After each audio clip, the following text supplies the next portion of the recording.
अस्सलाम वालेकुम दोस्तों, अब खबरें चल रही हैं कि आकिब जावेद को पाकिस्तान क्रिकेट के साथ बतौर हेड कोच के लगाया जा सकता है। अभी फिलहाल तो जेसन गिलेस्पी हैं और ये आप अपनी राय इसमें ज़रूर बताइएगा। बट मुझे क्या लगता है, मुझे लगता है कि आकिब जावेद पाकिस्तान में दो तीन क्रिकेटर ऐसे हैं जो पाकिस्तान में क्रिकेटर्स की डेवलपमेंट के एतबार से सबसे अच्छा काम कर सकते हैं। उनमें एक मूडी भाई मुदस्सिर नज़र साहब हैं, वो थे, उनके दौर में क्रिकेट बहुत ऊपर आई है। जो आपको सऊद शकील, सलमान आगा, बाबर आजम नजर आए हैं, ये बेसिकली वो थे उस वक्त एकेडमी के हेड। अभी जो हेड हैं उनका मैं जिक्र नहीं करना चाह रहा, मगर कोई उनका वो तुरा इम्तियाज़ नहीं बनता कि वो उनको एकेडमी का हेड लगाया जाए जो इस वक्त हैं। बड़े बड़े नाम उस वक्त थे जिन्होंने, जब पाकिस्तान क्रिकेट ऊपर गई थी उस वक्त ये था कि एकेडमी के अंदर बड़े बड़े नाम थे जिन जो देखते थे क्रिकेटर्स को, उनको पॉलिश करते थे। मुझे ज़्यादा तौर पे लगता है कि आकिब जावेद और मुदस्सिर नज़र साहब, ये दो ऐसे नाम हैं जो क्रिकेटर्स की डेवलपमेंट में बहुत अच्छा काम कर सकते हैं। सेम आकिब जावेद हैं, आप लाहौर कलंदर्स में देखिए, जब तक वो करते रहे हैं वो क्रिकेटर्स आपको दिए हैं उन्होंने, मतलब बहुत से क्रिकेटर्स को पॉलिश किया है। आप जमान खान हैं, हारिस रऊफ हैं जिनको टेप बॉल से वो लेके आए थे। इसके अलावा ये दानियल हैं जो ए टीम में भी है और पाकिस्तान टीम के अंदर हैं। शाहीन अफरीदी हैं। अब मतलब अब इनमें कहेंगे कहीं के ऊपर नीचे भी परफॉर्मेंसेस में कोई शक नहीं, मगर क्रिकेटर्स के ऊपर, फास्ट बॉलर के ऊपर अच्छा काम किया। मुझे ज़्यादा तौर पे लगता है कि आकिब जावेद को बतौर हेड कोच लेना, शायद ये आकिब जावेद अगर एक्सेप्ट, पहली बात है मुझे ज़्यादा तौर पे लगता है वो एक्सेप्ट नहीं करेंगे, क्योंकि उनको पता है सीधा गाली है इधर। तो क्योंकि आपने एक मैच हारा नहीं, आप जितने मर्जी बड़े हीरो हैं आपके ऊपर लोग खिलाफ हो गए, भाई ये क्या है, ये कहाँ किसको लगा दिया, ये चलता है हमारे यहाँ। एक तो ये है। दूसरा, वैसे वो इस चीज़ से घबराते नहीं आकिब जावेद, क्योंकि जब वो बने थे ना लाहौर कलंदर्स के, तो पहले 2-3 सीजन में उनको जितनी बुरा भला कहा गया था वो इस चीज़ के आदी हो चुके हैं, इसमें कोई दो राय नहीं है। बट मुझे लगता है कि बतौर डेवलपमेंट, क्रिकेटर्स के डेवलपमेंट के तौर पर वो अच्छा काम कर सकते हैं। शायद नेशनल हाई परफॉर्मेंस सेंटर के अंदर पहले भी उन्होंने बहुत अच्छा काम किया। मोहम्मद इरफान फास्ट बॉलर थे, उनके साथ किया, उमर गुल, बहुत से लोगों के साथ उन्होंने काम किया हुआ है, तो वो अच्छा काम कर सकते हैं। अगर आप कोच लगा देंगे तो शायद वो डेवलपमेंट वाला काम रुक जाएगा। जाहिर है कोच होगा, वो कितनी डेवलपमेंट के तौर पर कितने हद तक क्रिकेटर्स को टाइम दे पाएगा। फर्ज किया वो टूर्स पे हैं, इधर उधर टूर्स पे फिर रहे हैं, तो पीछे एकेडमी के अंदर तो वो काम नहीं कर पाएंगे।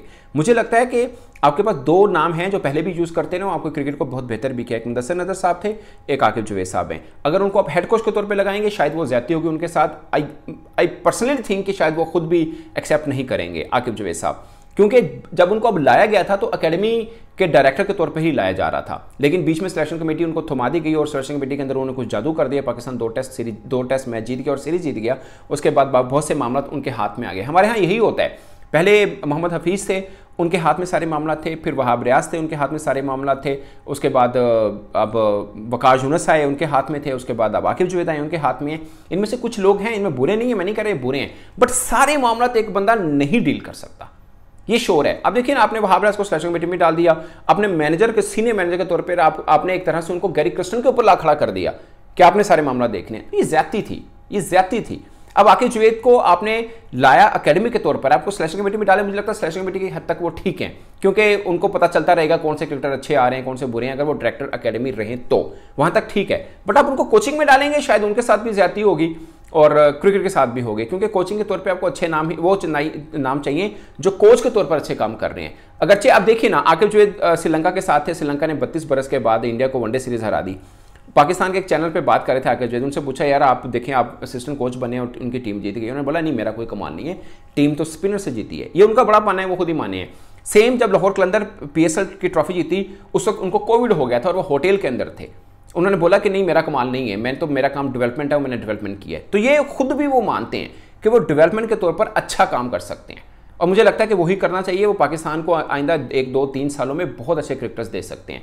उन्होंने कलंदर्स के एक छोटे से प्लेटफॉर्म पर बैठ के बड़े काम किए थे, पाकिस्तान क्रिकेट में बैठ के वो काम करना शुरू हो गए तो बहुत अच्छा काम करेंगे। अगेन आज़ादी के साथ अगर दिया जाए, उनकी खूबी है वो फिर पाकिस्तान की हद तक जितना मेरिट पे काम हो सकता है वो करेंगे। सेम मुदस्सिर नज़र साहब भी हैं, वो भी करेंगे। आपको बैट्समैन का इशू आ रहा है तो मुदस्सिर नज़र साहब हैं, और बॉलर्स के तौर पर अब आकिब जावेद, तो दो बड़े नाम अब अटैच करें, पाकिस्तान क्रिकेट ऊपर जा सकती है। जहाँ तक कोचिंग की मुझे लगता है कि ज़रूरत है, आपके पास यूनुस खान है, मैं नहीं कह रहा पाकिस्तान टीम के साथ अटैच कर दें, आप उनको ए टीम के साथ अटैच करें। आपके पास 2-3 नाम है। अगेन मैं राशिद लतीफ़ का जिक्र कर देता हूँ। आपको अगर कीपर्स का या बैट्समैन का है, आप उनको जैसे पहले कभी Karachi national high performance centre के अंदर उनको रखा था, आप उनसे काम ले सकते हैं, वो बड़ा अच्छा काम कर सकते हैं, क्योंकि कोचिंग सेंस उनकी बहुत ज़बरदस्त है। आप राशिद लतीफ़ साहब से काम ले सकते हैं। मुझे लगता है सलमान बट साहब से आप अंडर 19 के लेवल पर बहुत अच्छा काम ले सकते हैं, या डोमेस्टिक के लेवल पे अच्छा काम ले सकते हैं। आपके पास यूनुस खान है। ऐसा नहीं है कि चेहरे नहीं है, बट पाकिस्तान क्रिकेट बोर्ड को वो चेहरे चाहिए जो सिंक्रोनाइज करें उनकी अपनी मेंटालिटी को लेकर भी, और फिर अगेन जो cricketers already Pakistan cricket board के साथ अटैच हैं उनकी भी रजामंदी हो। क्योंकि अब देखिए ना, जब वहाब रियाज आएंगे तो उनके मनपसंद बंदे दूसरे क्रिकेटर्स आएंगे, जब कोई और क्रिकेटर आएगा तो उनके मनपसंद। अब आकिब जुवैद को कौन मनपसंद है वो आ सकता है ना, क्योंकि चेयरमैन पीसीबी ने मशवरा आकिब जुवैद से करना है। बट मुझे लगता है कि आकिब जुवैद काफ़ी हद तक फेयरली चलते हैं चीज़ों को लेके। अगेन इंसान है, कितनी हद तक चल सकता है, कोई चीज़ उनको नहीं भी पसंद होगी तो वो कह देंगे, भले वो अच्छा भी हो वो कह देंगे नहीं ये नहीं चाहिए हमें। बट मुझे लगता है कि आप यूनुस खान से कोचिंग पर्सपेक्टिव में काम ले सकते हैं, आपके पास राशिद लतीफ़ हैं, आप यूनुस, आपके पास सलमान बट साहब हैं। ये मैं इनका जिक्र इसलिए कर रहा हूँ कि लोकल लेवल के ऊपर लाइक अंडर 19 ए टीम के साथ इनको मिला के आप क्रिकेट को बेहतर कर सकते हैं। अब अफगानिस्तान टीम जीती है, Afghanistan team emerging Asia cup जीती है, आपको पता है उनके साथ कोच कौन था? उनका लोकल कोच था, रईस अहमद जई साहब हैं, उनके लोकल क्रिकेटर्स हैं अफगानिस्तान के, क्योंकि वो डोमेस्टिक के अंदर इतने इन हैं, उनको पता है हमारा कौन सा लड़का अच्छा कौन सा बुरा है, और उनको उस लेवल पे भी वो कोचिंग करते रहे हैं। फिर अंडर वो जब ए टीम के साथ जुड़े हैं उनको क्रिकेटर्स की साइके का पता है, उनको सब चीज़ों का पता है, इसलिए वो चीज़ों को लेके अच्छे से डील किया उन्होंने। तो मुझे लगता है कि बहुत से ऐसे नाम हैं जो पाकिस्तान क्रिकेट को ग्रासरूट लेवल को ऊपर लाया जा सकता है। आपके जो अच्छे क्रिकेटर्स हैं वो मजीद पॉलिश हो सकते हैं। और सेम आकिब जुवैद को कोचिंग में डालना मुझे लगता है ज्यादती होगी, आपकी जो डेवलपमेंट है क्रिकेटर्स की वो रुक जाएगी, क्योंकि इनके इनसे अच्छा पाकिस्तान के अंदर पाकिस्तानी क्रिकेटर्स की मैं फॉर्मर की बात करूं तो क्रिकेटर्स की डेवलपमेंट ज़्यादा अच्छी नहीं हो सकती है। तो दोस्तों इस पर आप अपनी राय कमेंट बॉक्स में जरूर बताइएगा। मेरी तरफ से इतना ही, इजाज़त दीजिए, अल्लाह।